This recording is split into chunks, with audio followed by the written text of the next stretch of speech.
টাকায় TVS RTR 2021 এর model, ঢাকার নাম্বার সহ। ভাই টিভিএস RTR এর জন্য অনেকে কমেন্টস করে যে কম দামের মধ্যে আছে কিনা।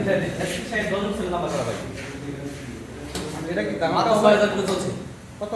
1,25,000 টাকা 10 বছরের নাম্বার সহ এসপি শাইন। আর এই হোন্ডা কোম্পানি গাড়ি ভাই এত মজবুত, অন্য কোনো কোম্পানি ডিসকভার 25 বা আপনার বলেন যে গ্ল্যামার বলেন বা লিবু বলেন, যতগুলো গাড়ি আছে সবচেয়ে মজবুত হচ্ছে এই হোন্ডা কোম্পানি এসপি। কোনটা কোন ঠিক এরপরে হচ্ছে 95,000 টাকা, 95,000 দুইটাই 95,000 করে নাম্বার সহ, একটা 160 সিসি, একটা 150 সিসি, একটা ঢাকার নাম্বার, একটা ঢাকার নাম্বার, যে যেটা নিয়ে খুশি। টাকা নাম না? হ্যাঁ, তারপরে 65,000 টাকা ডিসকভার 100 ভাই, 65 ভাই মাত্র 65। তাও 10 বছরের নাম্বার করা ডিজিটাল স্মার্ট কার্ড। দেখেন এই যে অনেকে কমেন্ট করে যে আমাদের বাজেট হচ্ছে এত টাকা, আমাদের গাড়ি লাগবে, এই তাদের জন্য কিন্তু গাড়ি আছে 55, এটা হচ্ছে 55, ওইটা হচ্ছে 65, যার যেটা লাগে নিতে পারেন। আরেকটু বাজেট বাড়াইলে দুইটা বাইকে কত করে বললেন?